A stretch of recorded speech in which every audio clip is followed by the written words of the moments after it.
Well, they found the victim up there. It's going to be a mannequin. Usually it's a pretty heavily weighted mannequin. And what they're doing is they're going to go up and prepare to bring down this victim, just like you would at a house fire or a building fire when someone's unconscious. We always have to be thinking about working in teams because, one, we don't want anyone to fall, and the other thing is because these mannequins can be heavy, and just like people can be heavy, it's a lot of weight. We have to make sure that the weight doesn't shift, and this makes it just a lot safer.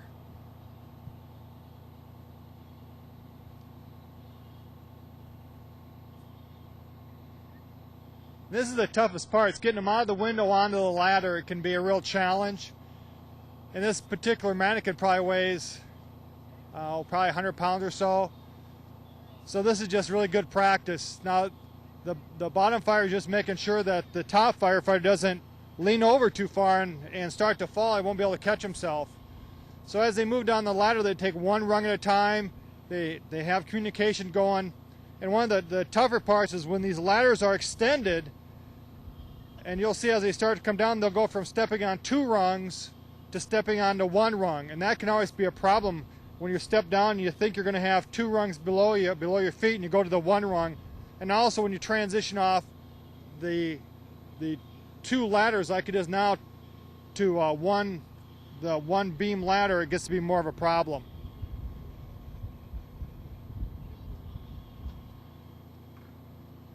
This always gets to be a lot of stress. In a real fire, when you're bringing these victims out, you got a lot going through your mind. You want to get down as fast as you can to save that victim, but you also want to do it as safely as you can. Now here's when they transition from the fly to the bed of the ladder, and that can be a little tougher. You really got to watch your footing.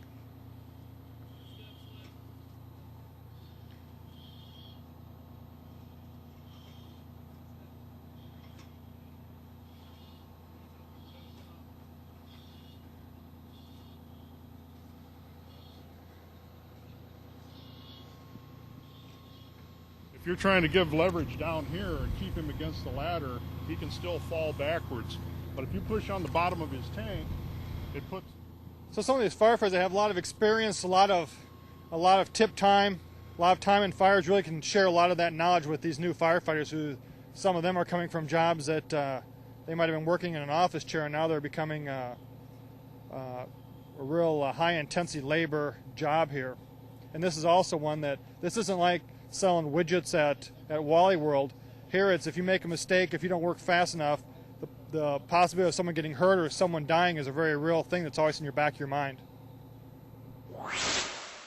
Garrett from Fargo wants to know more about training and the process of training firefighters. And we have Captain Craig Hannon. Craig's been on the department for how many years?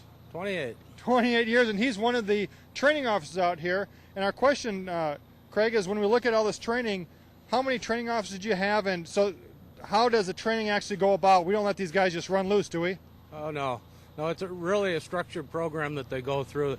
It's an 8-week program. We try and split it up about 50-50, 50% classroom, 50% fireground training.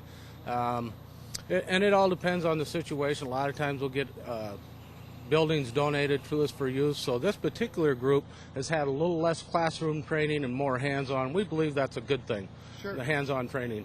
And when you do the hands-on, now you brought another crew in. What did the crews basically off the floor do when they come out here to train with the new recruits? Well, there's 4 training officers, and in order to run the scenarios properly, we need everybody supervised all the time. So we bring other crews in, and what they do is they act as our assistants. They'll actually go in with the recruits. They've had the experience with the fires, so it gets they have somebody that's experienced going in with them, and now we can supervise the overall operation. Okay, now got all these new recruits. Have you picked out your replacement? You keep talking about you retiring.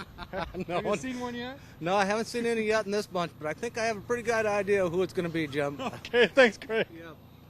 Well, Garrett, hopefully that answers some of your questions. You had a pretty long one, but that's what happens. We don't let them run loose. They're trained, and they're also trained to all the NFPA, National Fire Protection Association standards. So when they leave here, they're going to be pretty much ready to go firefighters, we hope. They're not going to be just probies or probationary firefighters. We spent the day at the training center, and we followed the new recruits from some of the classroom portion to out here at the training center and the state-of-the-art training center that we have. And Now, when we think about that program, who sets up that program? Well, it's Battalion Chief Pat Warren. And Pat, tell us, how do you go about setting up a 8-week program for these new firefighters? Well, all of our training is based on National Fire Protection Association standards. So that lays out for us everything that we need to cover in the course of that time to get them trained to firefighter status. Well, we include things such as hazardous materials response, some basic urban search and rescue, and even pre-hospital trauma life support as well. Now, when we look at this training center, you do more than just train firefighters out here. You have the ability to train structural collapse classes. What are some of the other programs that you do out here? Well, we do all the ongoing training for the department and certification as well. So we will conduct hazardous materials training, urban search and rescue training, and just recurrent firefighter training every year also. So you stay pretty busy out here going from one program to the next. Yes. Well, Pat, what do you see as the biggest challenge for our new firefighters as they transition from leaving the training center to actually going on the floor? Well, it will be continuing their training and just choosing an area of specialization. There's so many different things they can choose from to advance with their career over the years, pursuing hazardous materials, response, urban search and rescue. They can specialize in structural collapse, trench, confined space, high-angle rope rescue, aquatics. So basically, let their imagination be their guide and pick whatever their heart desires. That's right. Well, thanks a lot, Pat. This next question comes from Adam in Sioux Falls, and Adam wants to know, what kind of effects does being a firefighter have on your family? And I found Battalion Chief Jim Jarding, and Jim, welcome to the show. Thank you, Jim. Now tell us, what effects do you think that being a firefighter has on your family life? Because you got a pretty big family. Yeah, yes, I have a wife and 4 sons and been a firefighter for going on 23 years now. And I guess it takes an adjustment for the family because you're gone about a third of your life. You got to spend 24 hours at the fire station, and you miss out on birthdays and holiday events and things like that. And that's the downside of it, is you miss a few ball games and such. But the upside is that same schedule sometimes allows you to be at the school plays and the daytime events that other jobs with the 8 to 5 schedule don't allow you to be at. Now, does your family worry about you? You're kind of running around going on the fires in the fire car. Are there any concerns? Well, I think that all firefighter families probably have some worry about their loved ones being in the fire service. We try to do things as carefully as we can, but it's a dangerous occupation, so I'm sure there is some worry on their part. Well, there you go, Adam. I hope that answers your question. This next question comes from Joe, and Joe lives in Lincoln, Nebraska. Joe wants to know how to get ready for CPAT. CPAT is the standard test that we use to train all our firefighters for entrance test. And it's what it stands for is Candidate Physical Agility Test. And one of our new firefighters, Kirk Ringel, who is a probationary firefighter, odds on he might make it through the training. Kirk, what'd you do to get ready for CPAT? I worked really hard. I spent many hours in the gym.